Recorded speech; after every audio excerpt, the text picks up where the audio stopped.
46 años juntos. 40 años cuidándolo después del accidente que cambió nuestras vidas para siempre.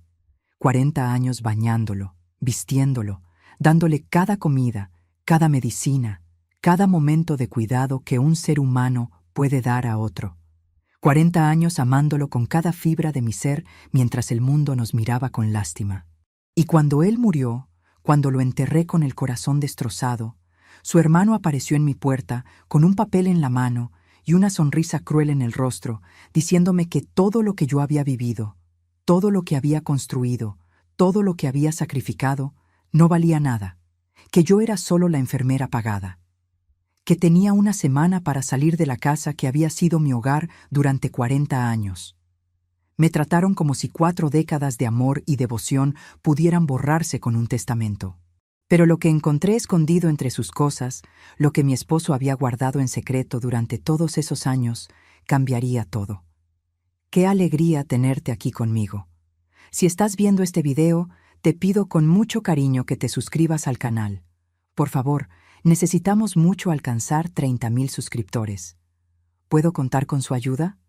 Estamos construyendo una comunidad hermosa de mujeres fuertes. Su presencia es muy importante. Y su apoyo es esencial para nuestro trabajo, para que sigamos contando historias como esta. Cuéntame también en los comentarios desde dónde nos está escuchando. Nos emociona saber hasta dónde llegan nuestras historias. El funeral de Mario fue un día gris, de esos en que el cielo parece estar llorando junto contigo, aunque no caiga ni una gota de lluvia. Yo estaba de pie junto al ataúd cerrado, vestida con el único traje negro que tenía, el mismo que usé cuando murió mi madre hace tantos años, sintiendo que mi cuerpo era solo una cáscara vacía que se movía por pura inercia. Las personas que venían a darme el pésame me abrazaban con cuidado, como si yo fuera de cristal y pudiera romperme con un toque demasiado fuerte, y cada uno me decía variaciones de lo mismo, que yo era una mujer admirable, que mi dedicación a Mario durante todos esos años había sido extraordinaria, que pocas personas en el mundo tenían un amor como el nuestro. Algunos lloraban al hablar de cómo nos vieron juntos durante décadas, de cómo yo nunca me quejé, nunca me rendí, nunca dejé de cuidarlo con esa ternura que solo viene del amor verdadero. Los vecinos que nos conocieron durante años me sostenían las manos y me recordaban las tardes cuando yo empujaba la silla de ruedas de Mario por el parque. Cómo él me miraba con esos ojos llenos de gratitud y amor. Cómo era obvio para cualquiera que nos viera que éramos más que marido y mujer, que éramos almas unidas en la manera más profunda posible. Yo aceptaba sus condolencias con la cabeza gacha, las lágrimas corriendo por mi rostro sin que yo pudiera detenerlas, sintiendo ese dolor agudo en el pecho que viene cuando pierdes a la persona que fue tu mundo entero durante la mayor parte de tu vida. Mario se fue en paz, durmiendo, con mi mano sosteniendo la suya como había sido todas las noches durante 40 años, y aunque sabía que su corazón cansado no podría seguir latiendo para siempre, nada me preparó para el vacío devastador que dejó su ausencia. Después del entierro, después de ver cómo bajaban su ataúd a la tierra y de echar el último puñado de flores sobre él, regresé a nuestra casa sintiendo cada uno de mis 71 años como si fueran 100. La casa se sentía diferente sin él, más silenciosa, más fría, aunque hacía calor afuera. Me quité los zapatos que me lastimaban los pies porque ya no estoy acostumbrada a usar tacones.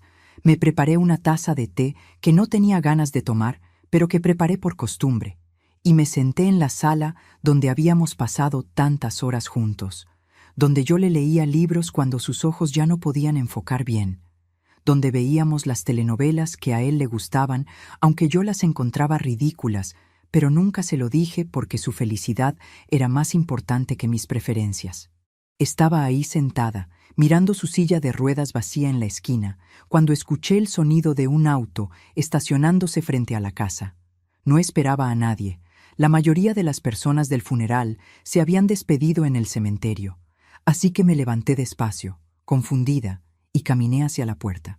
Cuando la abrí, ahí estaba Gustavo, el hermano menor de Mario, un hombre de 65 años con el cabello teñido de un negro que no le quedaba natural, vestido con un traje caro que contrastaba con la ropa simple que yo siempre le vi usar. y acompañado de otro hombre más joven que cargaba un portafolio de cuero que se veía pesado. Gustavo no me saludó con un abrazo, no me preguntó cómo estaba, no me ofreció ninguna de las palabras de consuelo que uno espera de un familiar en un momento así. Simplemente me miró con esos ojos fríos que tanto se parecían a los de Mario en forma, pero que nunca tuvieron el mismo calor, y me dijo con una voz que no mostraba ninguna emoción: Remedios, necesitamos hablar. Este es mi abogado, el licenciado Morales. Los dejé entrar porque no sabía qué otra cosa hacer, porque uno no le cierra la puerta en la cara al hermano de su esposo recién fallecido, sin importar qué tan extraña sea la situación. Gustavo caminó hacia la sala como si conociera el lugar perfectamente, aunque en realidad solo había visitado nuestra casa quizás 5 o 6 veces en todos los años que Mario y yo vivimos juntos. Siempre aparecía cuando necesitaba dinero prestado que nunca devolvía, siempre con alguna historia sobre un negocio que había salido mal o una emergencia que requería nuestra ayuda. Se sentó en el sillón principal, el sillón donde Mario solía sentarse antes del accidente, el sillón que después se convirtió en un mueble decorativo porque solo yo vivía aquí para usarlo, y el abogado se sentó a su lado abriendo el portafolio con movimientos precisos y profesionales. Yo me quedé de pie, sintiéndome como una extraña en mi propia casa, con las manos entrelazadas frente a mí porque no sabía qué hacer con ellas, esperando que alguien me explicara qué estaba pasando. Gustavo miró al abogado, asintió como dándole permiso para hablar, y el licenciado Morales sacó varios documentos del portafolio, los organizó en la mesa de centro con cuidado y luego me miró con esa expresión neutral que deben enseñarles en la escuela de leyes, esa cara que no muestra ni compasión ni crueldad, sino solo eficiencia profesional. Comenzó a hablar con voz clara y medida, explicándome que estaba ahí para ejecutar el testamento de mi esposo Mario, que dicho testamento había sido redactado y firmado legalmente 3 años atrás, y que en él se especificaban claramente los deseos de Mario sobre cómo distribuir sus bienes después de su muerte. Yo escuchaba sin entender realmente. Mi cerebro todavía estaba envuelto en la niebla del dolor y el agotamiento, y pensé que tal vez Mario había dejado algo para Gustavo, tal vez un poco de dinero o alguna de sus pertenencias personales, algo sentimental que yo entregaría con gusto, porque nunca fui una persona materialista. Pero cuando el abogado comenzó a leer el testamento en voz alta, cuando sus palabras empezaron a penetrar la niebla de mi confusión, sentí que el piso desaparecía debajo de mis pies.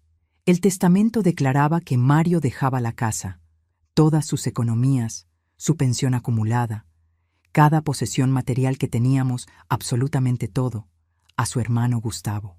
Mi nombre aparecía en el documento solo una vez, en un párrafo que me describía como la persona que había prestado servicios de cuidado y enfermería a Mario durante su enfermedad, y se me asignaba una suma de 10,000 pesos como compensación por dichos servicios. 10,000 pesos. Cuando escuché esa cifra, algo dentro de mí se quebró. 40 años de mi vida, 146,000 días de cuidados, reducidos a 10,000 pesos. Ni siquiera alcanzaba para pagar 2 meses de renta en cualquier lugar modesto. Era menos de lo que habríamos pagado a una enfermera profesional por un solo mes de trabajo.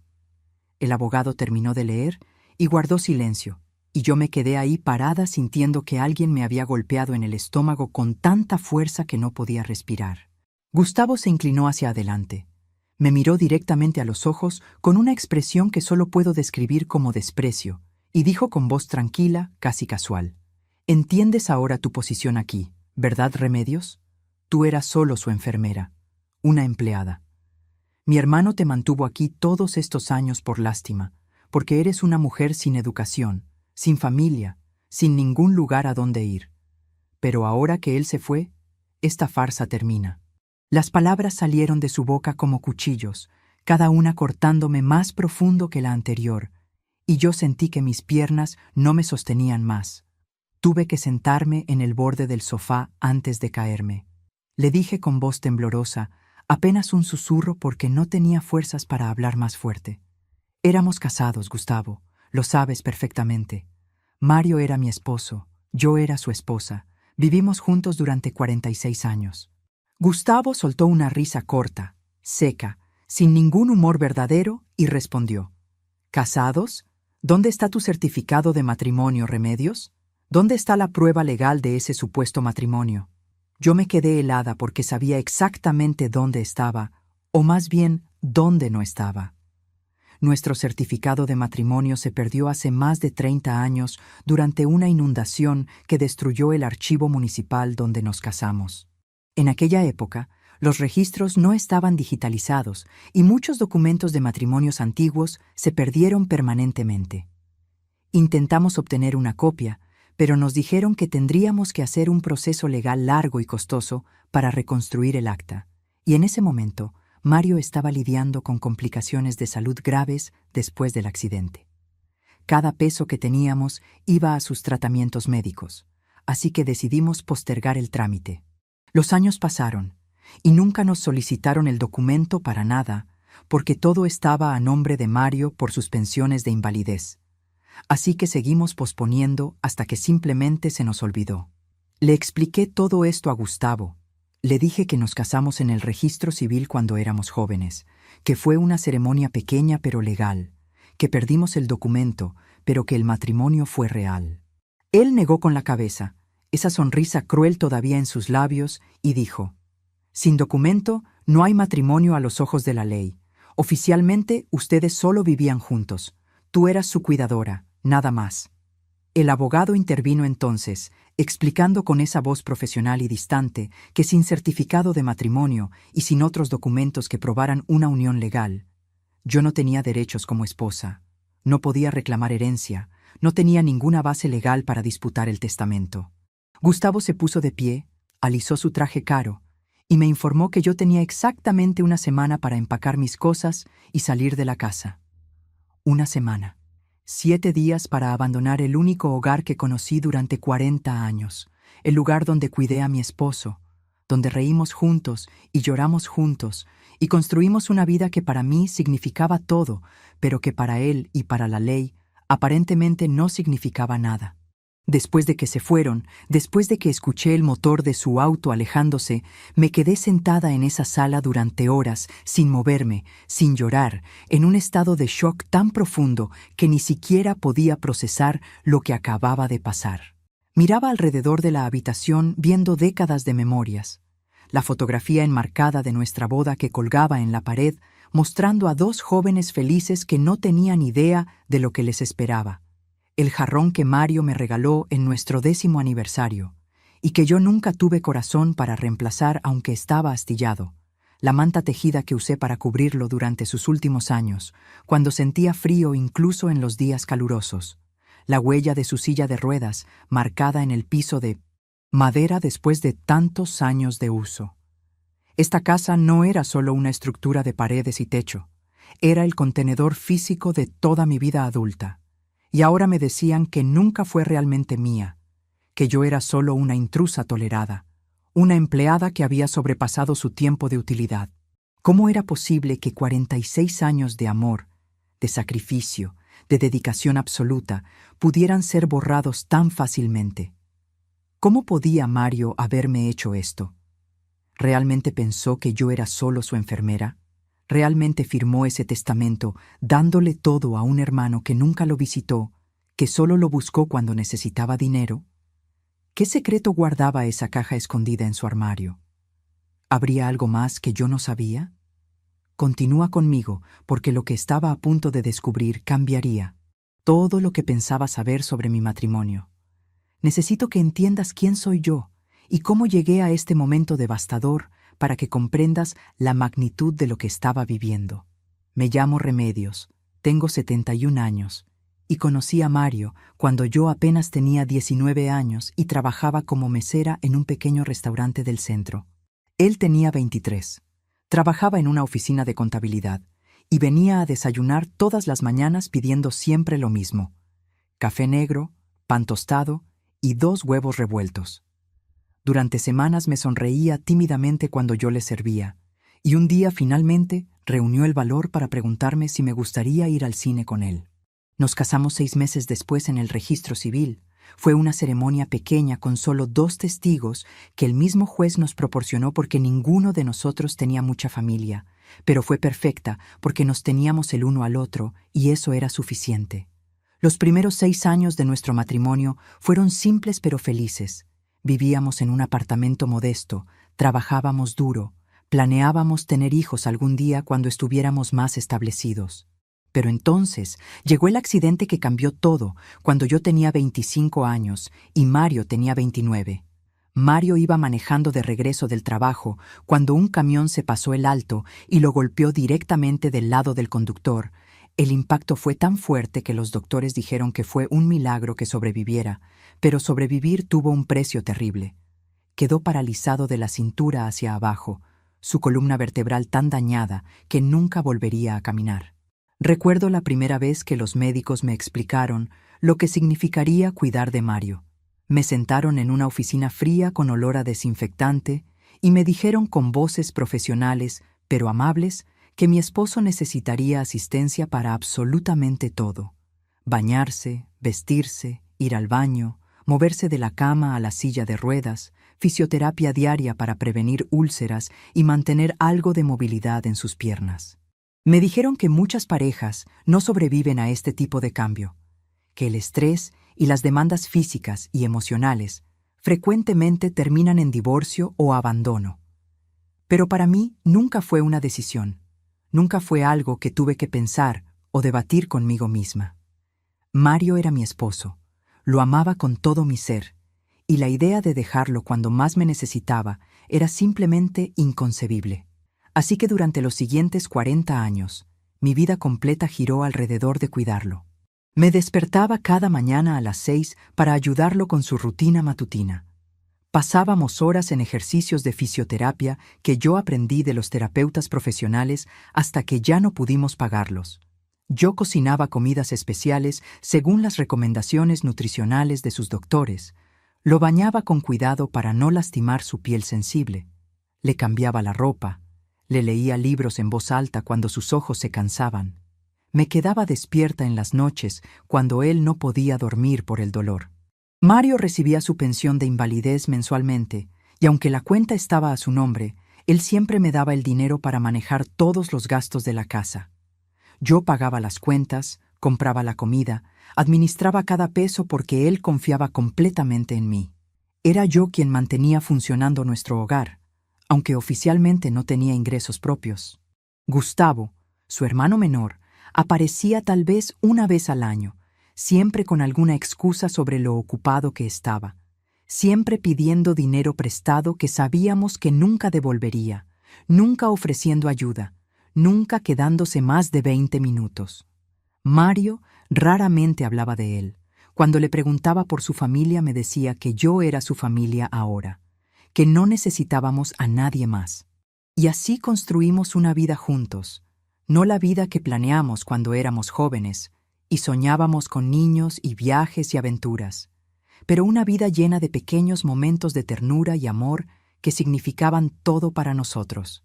Si te está gustando esta historia, por favor, asegúrate que ya estás suscrita al canal. Necesitamos mucho alcanzar 30,000 suscriptores. ¿Puedo contar con su apoyo a nuestro trabajo? Los días después de la visita de Gustavo fueron los más oscuros que experimenté en toda mi vida, peores incluso que los primeros días después del accidente de Mario, porque al menos entonces tenía esperanza, tenía un propósito, tenía a mi esposo a mi lado, necesitándome. Ahora no tenía nada excepto una fecha límite que se acercaba cada vez más rápido y un futuro completamente incierto.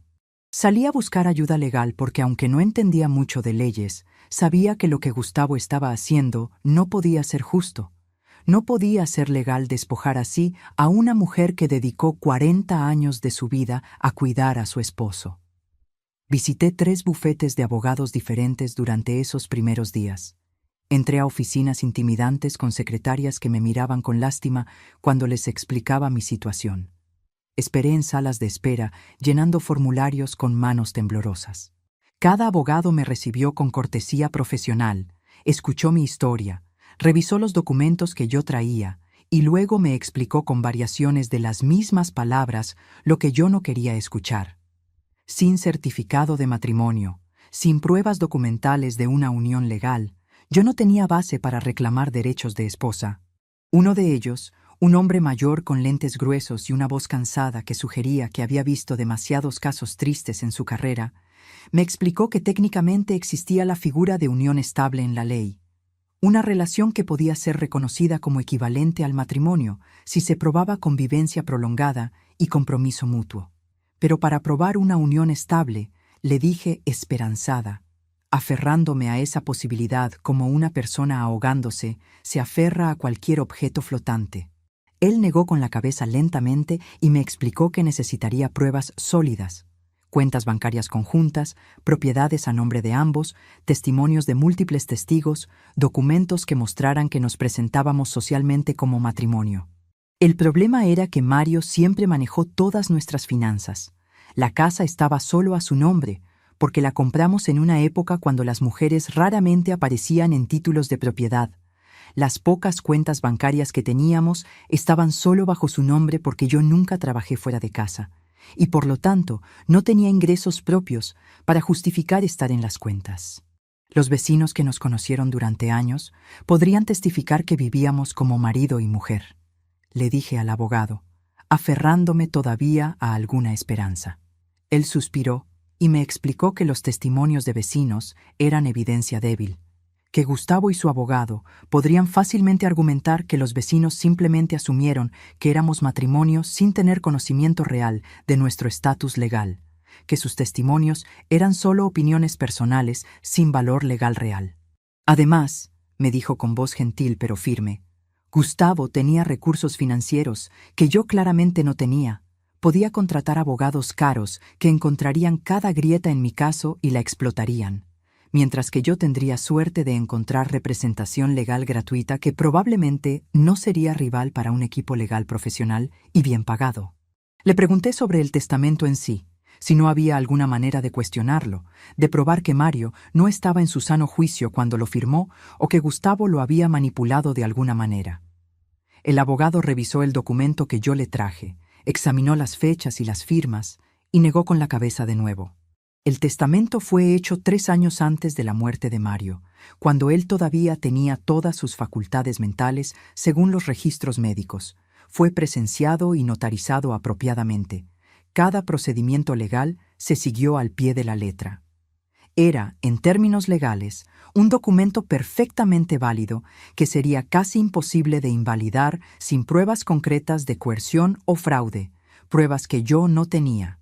Me fui de cada consulta legal, sintiéndome más derrotada que cuando entré. Caminaba por las calles de regreso a mi casa, sintiendo que el mundo que conocí durante toda mi vida adulta se estaba desmoronando a mi alrededor, sin que yo pudiera hacer nada para detenerlo. El 5.º día después de la visita de Gustavo, con solo 2 días restantes antes de que se cumpliera mi plazo de 1 semana para abandonar la casa, me senté en el piso del dormitorio que compartí con Mario durante décadas y comencé la tarea desgarradora de empacar sus pertenencias. Cada objeto que tocaba traía consigo un tsunami de memorias que me dejaban llorando en el suelo, abrazando sus camisas, que todavía olían vagamente a él, a ese aroma único de su jabón y su piel que yo conocía mejor que el mío propio. Doblé cuidadosamente su ropa, la que yo lavé y planchó miles de veces durante 40 años, y la metí en cajas de cartón que conseguí en el supermercado. Empaqué sus libros, cada uno con anotaciones en los márgenes en su letra, que se volvió más temblorosa con los años a medida que sus manos perdían fuerza. Empaqué las fotografías que teníamos en marcos en la mesita de noche. Nuestra foto de boda, donde lucíamos tan jóvenes e inocentes, fotografías de vacaciones que tomamos antes del accidente cuando todavía podíamos viajar, imágenes de nosotros ya mayores, donde yo empujaba su silla de ruedas por el parque en las tardes soleadas. Cada fotografía era una prueba visual de nuestro amor, pero aparentemente las fotografías no contaban como evidencia legal de matrimonio. Llegué finalmente al armario, ese mueble viejo de madera que chirriaba cuando abríamos las puertas, y comencé a sacar sus pocas posesiones personales del estante superior donde guardaba cosas que rara vez usaba. Ahí fue cuando mi mano tocó algo sólido escondido en el fondo, detrás de unas cobijas viejas. una caja de madera del tamaño aproximado de una caja de zapatos, pero más pesada, más sustancial. La saqué con cuidado, limpié el polvo de la tapa con la manga de mi blusa y la puse en la cama preguntándome qué podría contener. No estaba cerrada con llave. La tapa se abrió fácilmente cuando levanté el pestillo, y cuando miré adentro mi corazón se detuvo por un momento completo antes de comenzar a latir de nuevo con fuerza dolorosa contra mis costillas.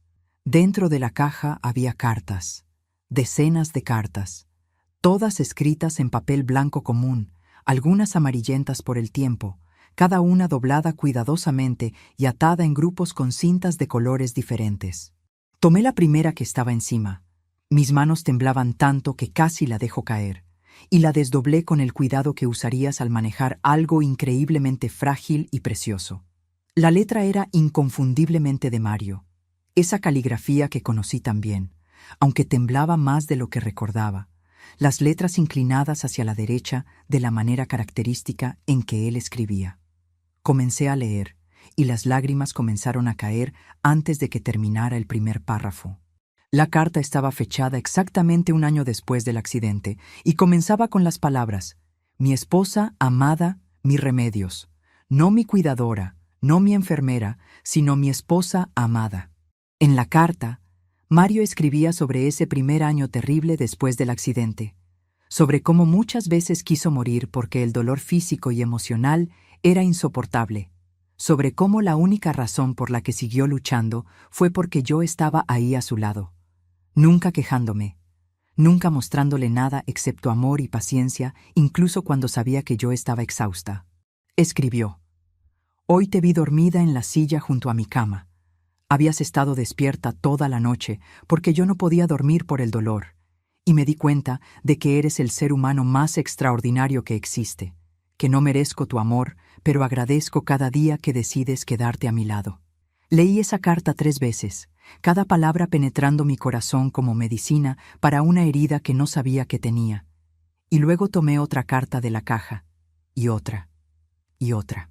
Había 40 cartas en total. Me di cuenta después de contarlas todas. Una carta por cada año que pasamos juntos después del accidente. Mario las había escrito en secreto, probablemente durante las noches cuando yo dormía. Y él no podía, probablemente con gran dificultad porque sus manos temblaban y escribir le causaba dolor. Pero lo hizo de todos modos porque necesitaba dejar testimonio de su amor.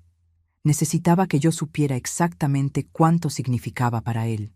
Me senté en el piso con todas las cartas esparcidas alrededor de mí y las leí una por una, cronológicamente, viendo cómo su letra se volvía más temblorosa con los años, pero sus sentimientos se mantenían igual de profundos. En una carta de hace 10 años, escribió sobre una visita de Gustavo, donde su hermano vino a pedir dinero prestado de nuevo y criticó nuestra casa diciendo que era demasiado vieja y necesitaba renovaciones que nosotros no podíamos pagar. Mario escribió: Gustavo no entiende nada. Me dijo que debería vender esta casa y mudarme a un lugar más pequeño donde sea más fácil para ti cuidarme, como si esta casa fuera solo una carga y no el hogar que construimos juntos. Le dije que Remedios es mi verdadera familia, que él solo aparece cuando necesita algo, y se fue enojado. No me importa. Tú eres todo lo que necesito. En otra carta de hace 5 años, describió un día común donde yo le di su baño matutino mientras cantaba una canción vieja que solía gustarme, y él escribió: hoy cantaste mientras me bañabas, tu voz un poco desafinada pero la cosa más hermosa que he escuchado, y me sentí como el hombre más amado del mundo entero. Algunas personas tienen riquezas y fama y aventuras, pero yo tengo algo que vale más que todo eso combinado. Tengo a Remedios. Tengo 40 años de amor verdadero. Tengo una vida que valió la pena vivir a pesar del accidente porque la viví contigo.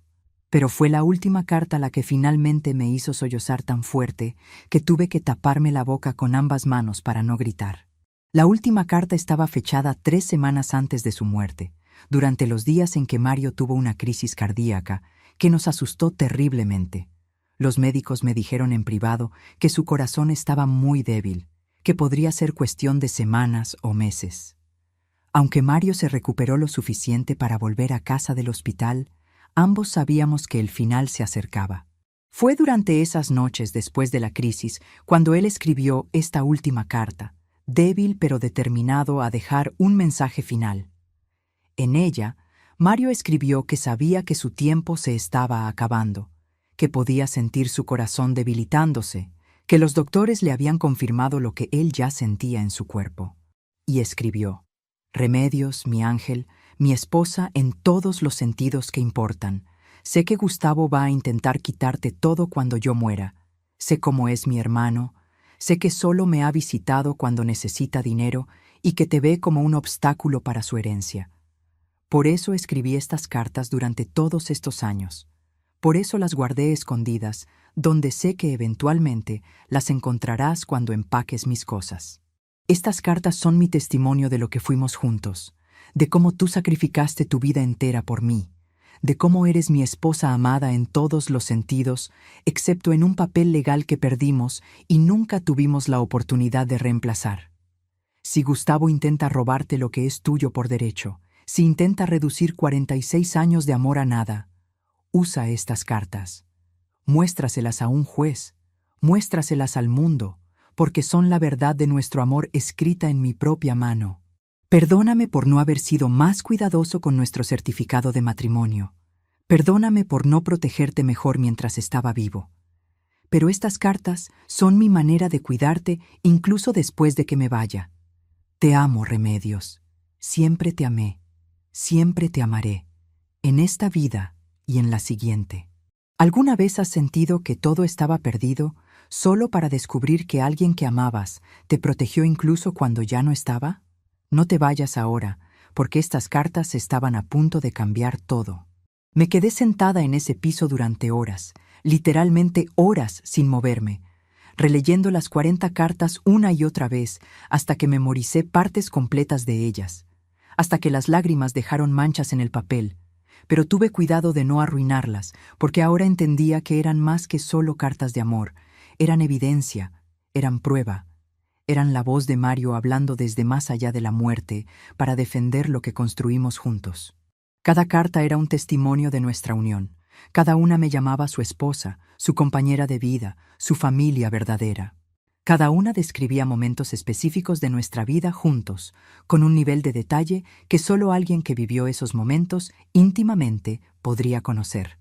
El día que la silla de ruedas se rompió y yo lo cargué en mis brazos hasta el sofá, a pesar de que él pesaba mucho más que yo, y mi espalda me dolió durante semanas después, el aniversario, cuando yo ahorré durante meses para comprarle un reloj que él siempre admiró en el aparador de una joyería, y él lloró cuando lo abrió porque no podía creer que yo hubiera hecho ese sacrificio por él. La noche que su dolor fue tan intenso que gritó, y yo me quedé despierta sosteniéndolo y cantándole canciones de cuna como si fuera un niño, hasta que finalmente se durmió en mis brazos al amanecer. Estas no eran las palabras de un hombre describiendo a su enfermera o cuidadora pagada. Estas eran las palabras de un esposo profundamente enamorado de su esposa, un hombre que entendía el sacrificio que ella hizo y que quería asegurarse de que el mundo supiera la verdad de su amor. En una de las cartas, Mario había escrito específicamente sobre su pensión de invalidez, explicando que aunque el dinero venía a su nombre, cada peso era de ambos, porque sin mí él no hubiera sobrevivido ni un año después del accidente, que yo merecía cada centavo y mucho más por los cuidados que le di.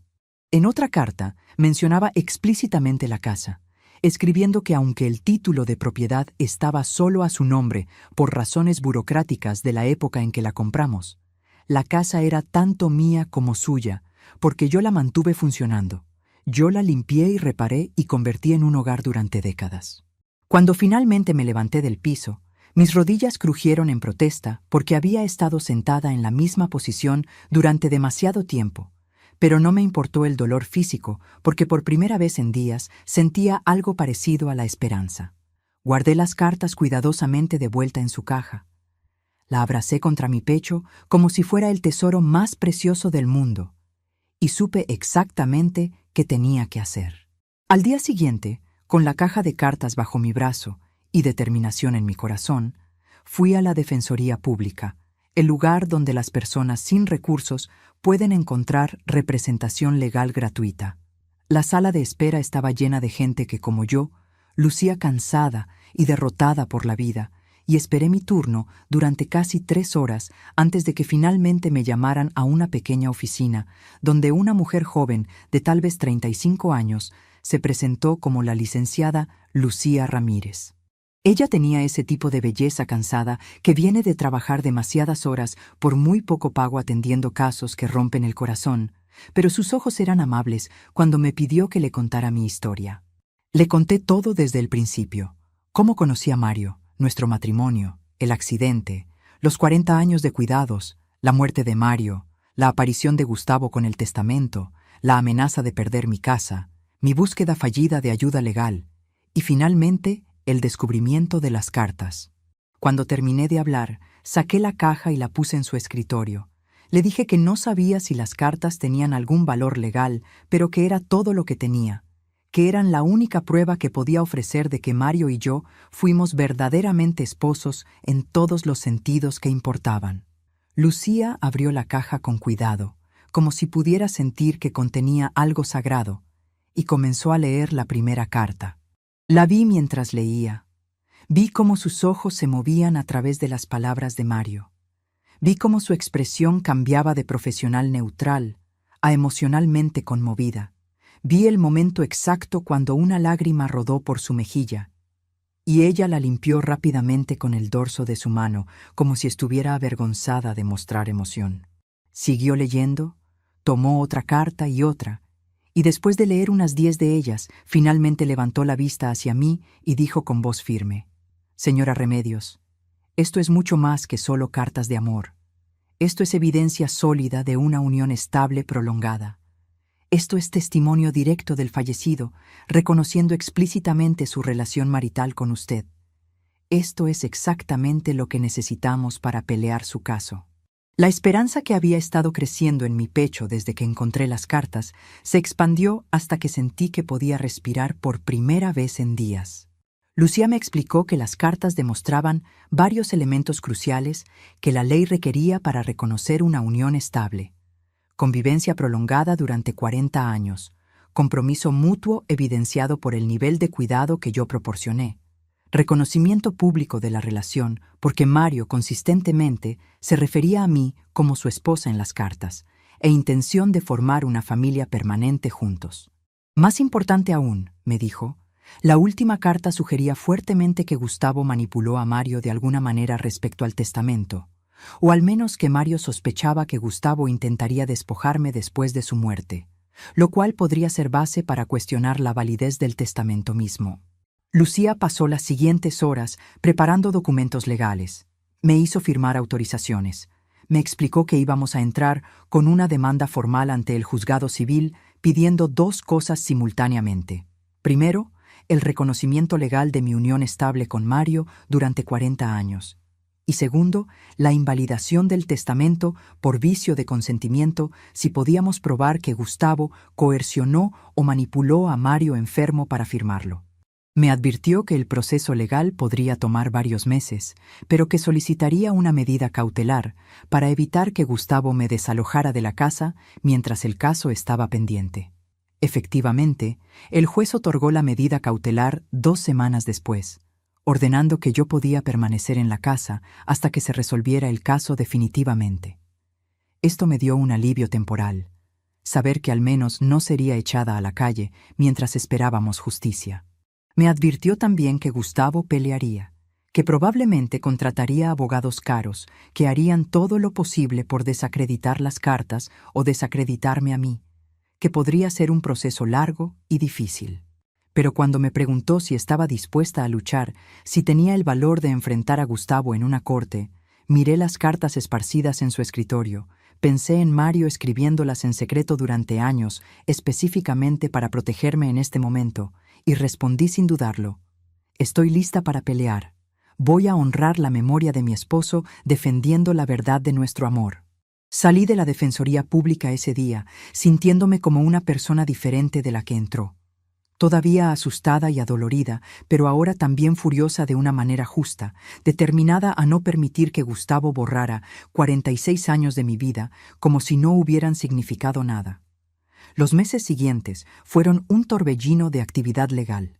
Lucía trabajó incansablemente preparando nuestra demanda, recolectando testimonios de vecinos que nos conocieron durante años y que estaban dispuestos a declarar bajo juramento que Mario y yo vivimos como marido y mujer, consiguiendo declaraciones de los médicos que trataron a Mario y que podían testificar sobre el nivel de cuidado que yo proporcioné, que iba mucho más allá de lo que cualquier enfermera profesional haría.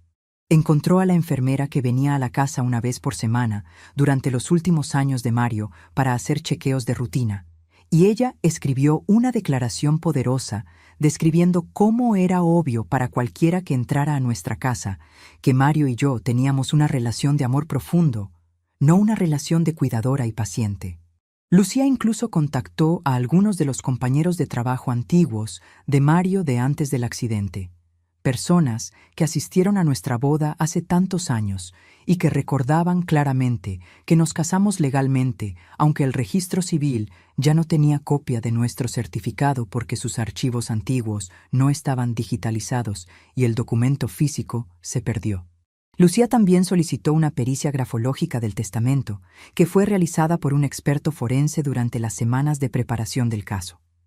Mientras tanto, Gustavo no perdió tiempo en contraatacar. Recibí notificación de su abogado exigiendo que yo desalojara la casa inmediatamente, amenazando con acciones legales si no cumplía, intentando intimidarme para que me rindiera antes de que el caso llegara a juicio. Pero la medida cautelar me protegía, y yo no me rendí. Esta vez no, porque tenía algo que no tenía antes. Tenía la voz de Mario defendiéndome desde más allá de la tumba. Tenía prueba física de nuestro amor escrita en su propia mano.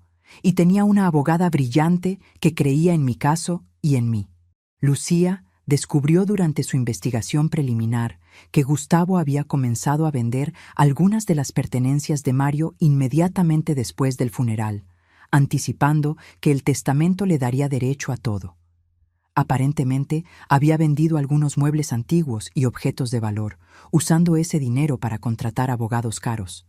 Era típico de Gustavo, gastando recursos que ni siquiera eran legalmente suyos todavía, tan seguro estaba de su victoria.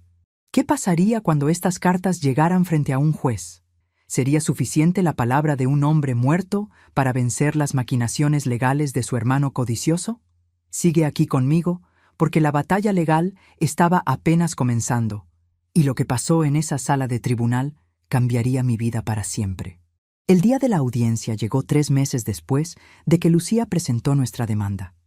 3 meses durante los cuales apenas dormí más de unas pocas horas cada noche, porque estaba aterrorizada de lo que podría pasar, de la posibilidad de perder no solo mi casa, sino también mi dignidad. La posibilidad de que un juez decidiera que 46 años de mi vida realmente no significaron nada a los ojos de la ley. Me desperté ese día antes del amanecer.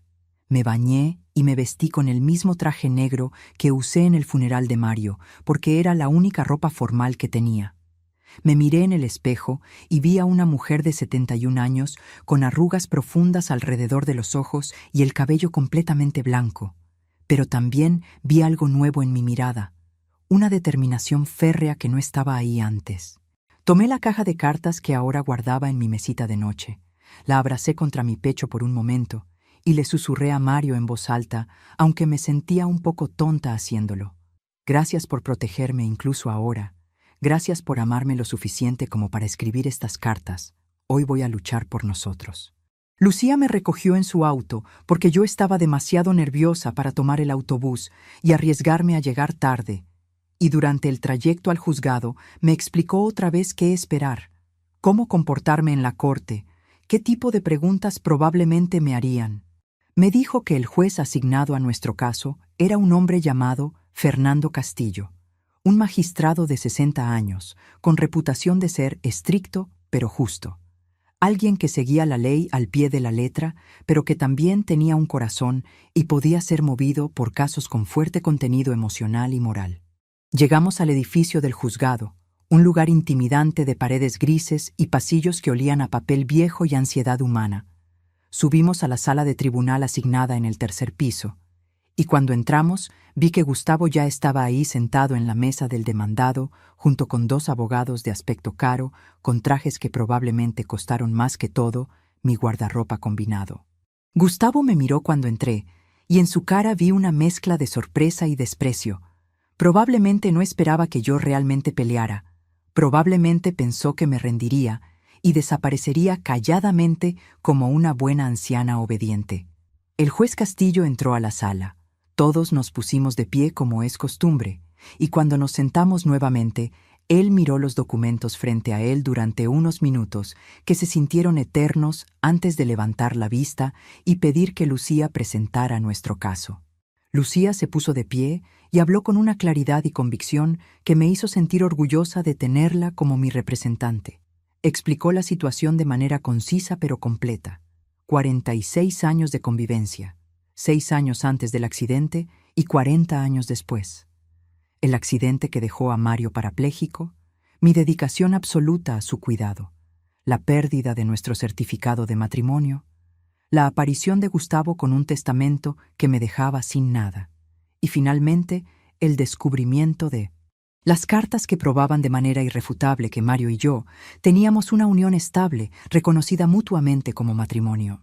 Cuando Lucía terminó su presentación inicial, el abogado de Gustavo, un hombre de unos 50 años con cabello engominado y una sonrisa que me hizo sentir incómoda, presentó su contraargumento: que sin certificado de matrimonio no había matrimonio legal, que las cartas eran simplemente expresiones sentimentales sin valor legal real, que el testamento de Mario era perfectamente válido y que yo estaba intentando manipular el sistema legal usando la muerte de Mario para enriquecerme. Ilegítimamente. Sus palabras me dolieron físicamente, como si cada frase fuera una bofetada, pero mantuve la cabeza en alto y no lloré porque no les daría la satisfacción de verme quebrarme. El juez Castillo escuchó ambas presentaciones sin mostrar mucha emoción en su rostro y luego pidió ver las cartas. Lucía me miró, asentí, y ella llevó la caja al estrado del juez.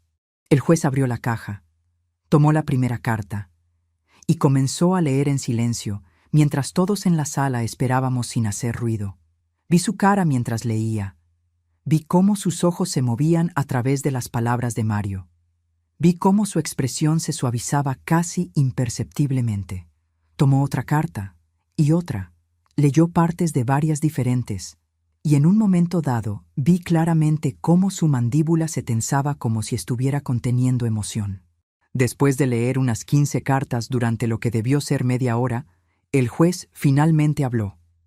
Dijo con voz que sonaba ligeramente tensa: «Estas cartas son extraordinarias.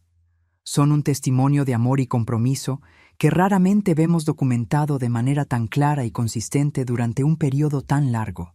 El abogado de Gustavo inmediatamente se puso de pie y objetó. Argumentó que las cartas no probaban nada legalmente relevante, que eran solo expresiones privadas de sentimiento que no podían ser consideradas como evidencia de unión estable. Pero el juez levantó su mano para silenciarlo y dijo: «Licenciado, he leído casos de unión estable durante 30 años en este cargo, y le puedo asegurar que estas cartas constituyen evidencia muy relevante. El fallecido se refiere consistentemente a la señora Remedios como su esposa, describe una relación de compromiso mutuo y convivencia continua, reconoce explícitamente los sacrificios que ella hizo por él. Este no es el lenguaje que alguien usa para describir a una empleada o cuidadora pagada. Este es el lenguaje del matrimonio en su sentido más profundo». Vi cómo la cara de Gustavo perdía color cuando el juez habló. Vi cómo susurraba furiosamente algo a sus abogados. El juez continuó, ahora dirigiéndose a Gustavo directamente. «Señor Gustavo, tengo algunas preguntas sobre el testamento que su hermano supuestamente firmó. Según el documento, fue redactado hace 3 años. ¿Puede explicarme las circunstancias bajo las cuales su hermano, un hombre con movilidad severamente limitada y con temblor en las manos, según los registros médicos que tengo aquí, firmó este testamento?» Gustavo se puso de pie torpemente, sudor visible en su frente a pesar del aire acondicionado de la sala, y comenzó a dar una explicación que sonaba cada vez más ensayada y menos creíble. Dijo que llevó el testamento a la casa de Mario, que su hermano lo leyó cuidadosamente, que Mario decidió por su propia voluntad dejar todo a Gustavo porque supuestamente le preocupaba que yo no pudiera manejar las finanzas y la propiedad apropiadamente. El juez lo interrumpió. ¿Y la señora Remedios estaba presente cuando esto ocurrió? Gustavo titubeó y respondió que no, que yo estaba fuera comprando víveres con el dinero que Mario me daba para los gastos de la casa en ese momento. El juez hizo otra pregunta. ¿Y usted visitaba frecuentemente a su hermano durante sus años de enfermedad? Gustavo comenzó a responder que sí, pero antes de que pudiera elaborar, Lucía se puso de pie y presentó testimonios de los vecinos y de la enfermera visitante, todos declarando bajo juramento que Gustavo raramente aparecía, que pasaban meses y a veces más de un año entre sus visitas, que Mario frecuentemente comentaba sobre sentirse abandonado por su familia, excepto por mí. El juez leyó los testimonios. Su ceño se frunció más profundamente con cada página, y luego llamó al perito grafológico que había examinado el testamento semanas atrás bajo orden judicial. El experto, con su informe técnico en mano, explicó sus conclusiones al tribunal. La firma de Mario en el testamento mostraba signos de estrés motor extremo inconsistente con alguien firmando voluntariamente un documento importante. Las características del trazo sugerían que la mano de Mario fue guiada o presionada durante el acto de firmar, y había evidencia de múltiples intentos de firma que fueron borrados antes del intento final, todo lo cual sugería coerción o al menos una firma realizada bajo presión significativa. El juez también cuestionó la procedencia del testamento, y quedó claro durante los interrogatorios que Gustavo tenía una copia que el propio abogado que lo redactó le entregó, revelando posible conluio entre el abogado y Gustavo. Gustavo alegó que Mario le había entregado el original para mantenerlo seguro. Pero esta explicación solo añadía más sospecha sobre las circunstancias dudosas del testamento.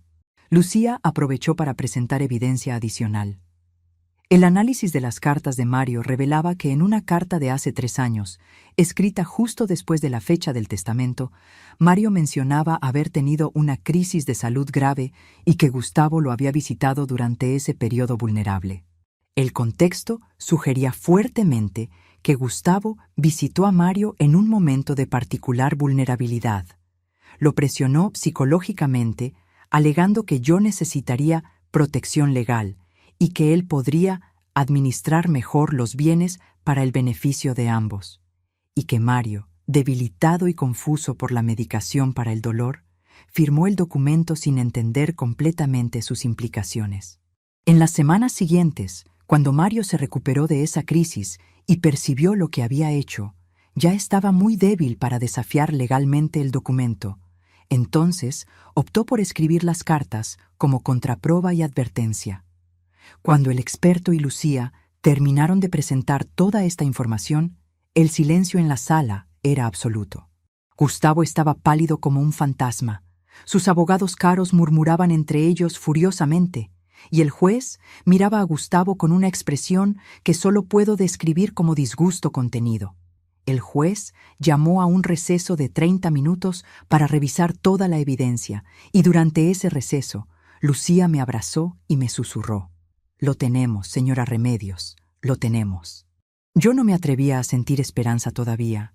Había sido decepcionada demasiadas veces en las últimas semanas, pero cuando regresamos a la sala después del receso y vi la cara del juez, supe que algo había cambiado. ¿Sería posible que después de todo esto, después de perder a Mario y casi perder todo lo que construimos juntos, finalmente obtendría justicia?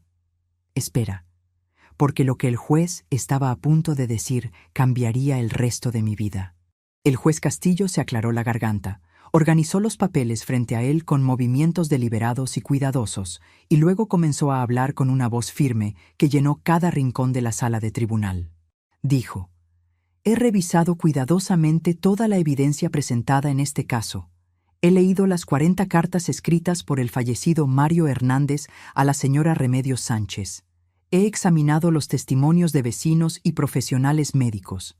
He considerado el análisis grafológico del testamento en cuestión y he reflexionado profundamente sobre los principios legales y morales que deben guiar mi decisión en un caso de esta naturaleza. Hizo una pausa, me miró directamente a los ojos y continuó. La ley reconoce el concepto de unión estable cuando existe evidencia de convivencia prolongada, compromiso mutuo y reconocimiento de la relación como matrimonial por las partes involucradas. En este caso, la evidencia no solo cumple, sino que excede ampliamente estos requisitos.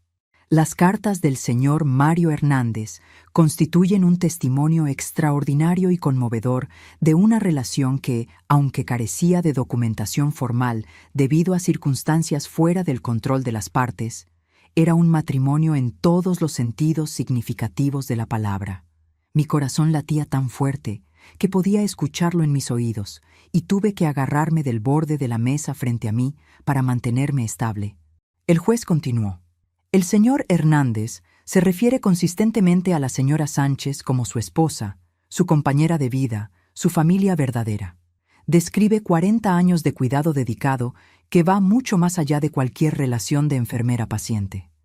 Reconoce explícitamente que ella sacrificó su vida entera por él, que sin ella no habría sobrevivido, que ella merece todo lo que él poseía y más. Estas no son las palabras de un empleador hablando de una empleada. Estas son las palabras de un esposo profundamente enamorado, reconociendo el sacrificio y el amor de su esposa. Vi a Gustavo hundiéndose en su silla, su cara una máscara de furia impotente. Pero no sentí satisfacción viendo su derrota. Solo sentí alivio, un alivio tan profundo que me hizo querer llorar. El juez no había terminado. Continuó. Además de reconocer la unión estable, este tribunal debe también dirigir su atención al testamento presentado por el señor Gustavo Hernández. La evidencia forense presentada sugiere fuertemente que dicho testamento fue obtenido bajo condiciones cuestionables, que la firma del señor Mario Hernández muestra signos de coerción o presión indebida, y que el documento fue ejecutado en circunstancias donde el fallecido, un hombre gravemente enfermo con movilidad limitada, estaba en una posición vulnerable frente a su hermano menor. El contexto de las cartas revela que el señor Gustavo Hernández visitó a su hermano durante una crisis de salud grave hace 3 años, y que el señor Mario Hernández, debilitado y confuso por medicación para el dolor, firmó el testamento sin comprender completamente sus implicaciones. Más revelador aún, la última carta escrita por el señor Mario Hernández específicamente anticipa que su hermano intentaría despojar a la señora Sánchez después de su muerte, lo cual confirma que el señor Mario Hernández temía la manipulación de su hermano y tomó medidas para proteger a su esposa escribiendo estas cartas como evidencia. El abogado de Gustavo intentó objetar, pero el juez lo silenció con una mirada que podría haber congelado el fuego. El juez declaró: por lo tanto, este tribunal hace las siguientes determinaciones.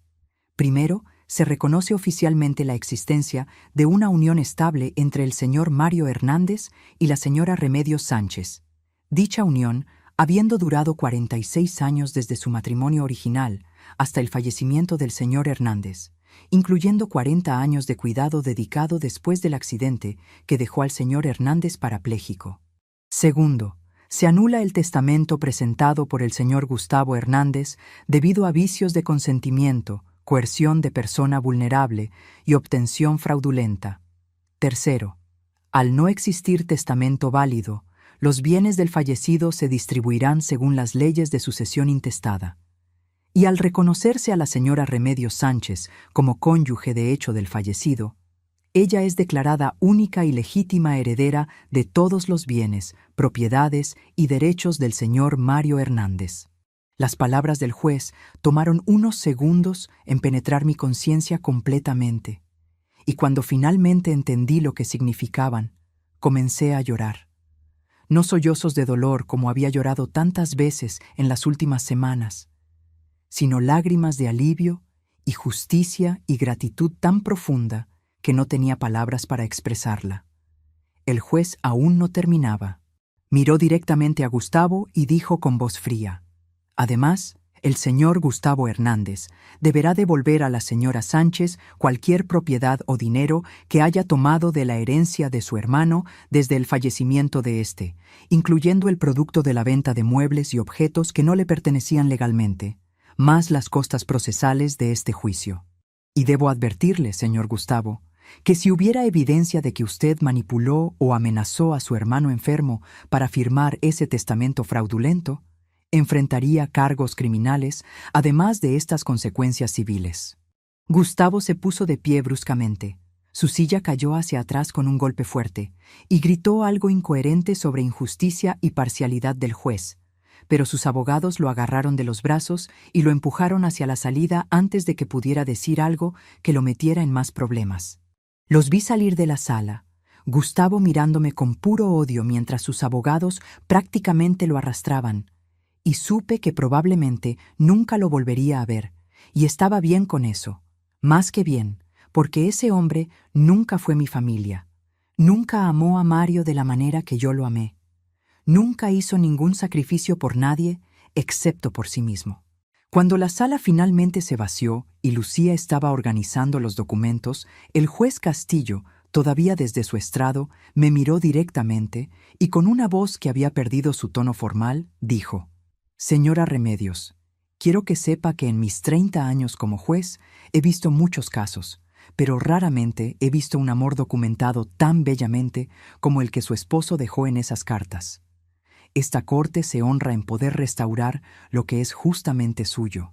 No bajó de su estrado, no me tocó el hombro, porque eso hubiera sido inapropiado, pero la humanidad en sus palabras me llegó más profundo que cualquier gesto físico. Le agradecí con voz temblorosa, y él simplemente asintió, y regresó a sus documentos para firmar los papeles oficiales que harían legal su sentencia. Salí del juzgado ese día sintiéndome como si hubiera estado cargando una montaña en mi espalda durante meses y alguien finalmente me la hubiera quitado. Lucía me llevó de regreso a mi casa ahora legal y oficialmente mía, sin ninguna disputa, y cuando entramos juntas, ella me ayudó a colgar las 40 cartas en marcos especiales en la pared de la sala, creando una galería de amor que cualquiera que entrara a mi casa podría ver y entender. Cada carta enmarcada era un testimonio de lo que Mario y yo compartimos, y aunque él ya no estaba físicamente conmigo, su amor me rodeaba desde esas paredes. Su voz me hablaba a través de esas palabras escritas, con manos temblorosas pero corazón firme. Los meses que siguieron fueron de ajuste y sanación. Gustavo cumplió a regañadientes con la orden del juez de devolver lo que había tomado, aunque lo hizo con la mala gracia de alguien que se siente injustamente tratado, a pesar de ser claramente culpable. Nunca volvió a contactarme después de esa transacción final, y yo no lo busqué tampoco, porque algunas relaciones son tan tóxicas que lo más saludable es cortarlas completamente y seguir adelante sin mirar atrás. La pensión de Mario comenzó a llegarme a mí directamente como su cónyuge reconocida, y aunque no era una gran cantidad, era suficiente para vivir modestamente y con dignidad, que era todo lo que yo necesitaba. Hice algunas reparaciones en la casa que habíamos pospuesto durante años porque no teníamos el dinero. Arreglé el techo que goteaba en la época de lluvias. Pinté las paredes exteriores que se habían descolorido con el sol. Planté flores nuevas en el jardín que Mario solía amar ver desde la ventana. Cada mejora que hacía sentía como si estuviera honrando su memoria, como si estuviera cuidando el hogar que construimos juntos y asegurándome de que permaneciera hermoso y funcional como él habría querido. Pero más allá de las cosas materiales, lo más importante que gané de todo este proceso fue la validación de mi vida, la confirmación de que 46 años de amor y sacrificio no fueron en vano, que importaron, que fueron vistos y reconocidos no solo por Mario, sino ahora por el sistema legal y por todos los que escucharon mi historia. Lucía se convirtió en una amiga cercana, me visitaba regularmente, me traía libros que pensaba que me gustarían, me invitaba a comer con su familia los domingos. Los vecinos que testificaron por mí se convirtieron en una especie de comunidad de apoyo, verificaban cómo estaba, me invitaban a eventos sociales, me incluían en sus vidas de maneras que me hicieron sentir menos sola. Y en las noches, cuando la casa estaba silenciosa y yo me sentaba en la sala mirando las cartas enmarcadas en las paredes, sentía la presencia de Mario de una manera que es difícil de explicar, no de forma fantasmal o espeluznante, sino como una sensación cálida de estar acompañada, de que su amor seguía protegiéndome incluso después de que su cuerpo físico se había ido. Entendí algo profundo durante esos meses de reflexión, que el amor verdadero no termina con la muerte, que trasciende el tiempo y el espacio, que se manifiesta en las acciones que tomamos para proteger y honrar a aquellos que amamos incluso cuando ya no están con nosotros. Mario me protegió escribiendo esas cartas durante años, planeando para un futuro que él sabía que no estaría aquí para ver, asegurándose de que yo no quedara desamparada después de su muerte. Ese nivel de amor, ese nivel de cuidado y previsión es más raro de lo que la gente piensa, y yo tuve la bendición de experimentarlo durante 46 años. Ahora, cuando pienso en todo lo que pasé, en la devastación de perder a Mario, seguida inmediatamente por la traición de Gustavo y la amenaza de perder todo, seguida finalmente por el descubrimiento de las cartas y la victoria en el tribunal, veo mi vida como una historia con capítulos oscuros, pero también con un final que honra todo lo que vino antes. No soy rica, nunca lo seré, pero tengo un techo sobre mi cabeza que es legalmente mío, tengo suficiente dinero para vivir con dignidad, tengo amigos que se preocupan por mí, y tengo la certeza absoluta de que fui amada profunda y verdaderamente por un hombre bueno durante la mayor parte de mi vida. Hay personas que viven 100 años y nunca experimentan lo que yo experimenté con Mario. Nunca conocen ese tipo de amor que te hace fuerte, incluso cuando todo lo demás se está desmoronando. Ese tipo de amor que te protege incluso desde más allá de la muerte. Si estás escuchando mi historia y has experimentado pérdida, si has sido traicionada por personas que pensaste que te amarían siempre, si has sentido que tu vida entera fue reducida a nada por aquellos que no entienden el valor del sacrificio y la dedicación, quiero que sepas que tu historia importa, que tu amor importa, que los años que dedicaste cuidando a alguien o amando a alguien no se pierden solo porque esa persona se fue, o porque alguien más intenta negar su valor. El amor verdadero deja huellas, crea evidencia, se manifiesta en miles de pequeñas acciones que acumuladas cuentan una historia que nadie puede borrar completamente sin importar cuánto lo intenten. Mario me dejó esas cartas, pero incluso sin ellas, nuestra vida juntos habría sido real. Nuestro amor habría sido verdadero. Mi dedicación habría tenido valor. Las cartas solo hicieron visible para otros lo que yo siempre supe en mi corazón. Vivo ahora rodeada de esa evidencia de amor en las paredes de mi sala, y cada día cuando me despierto y veo esas cartas enmarcadas, recuerdo que fui esposa de Mario en todos los sentidos que realmente importan, que él me reconoció como tal hasta su último aliento, y que el mundo finalmente también lo reconoció. Esa es mi victoria, no material sino espiritual, no sobre Gustavo, sino sobre la duda y el miedo y la invalidación. Y en los días difíciles, cuando extraño a Mario tanto que duele físicamente, leo una de sus cartas y escucho su voz hablándome a través del tiempo, recordándome que fui amada, que fui vista, que fui valorada exactamente como merecía ser. Si te gustó esta historia, haz clic en este próximo video que está apareciendo en la pantalla, porque la próxima traición supera todo lo que has visto hasta ahora. Y no te olvides suscribirte en el canal, para que no te pierdas ni una sola historia.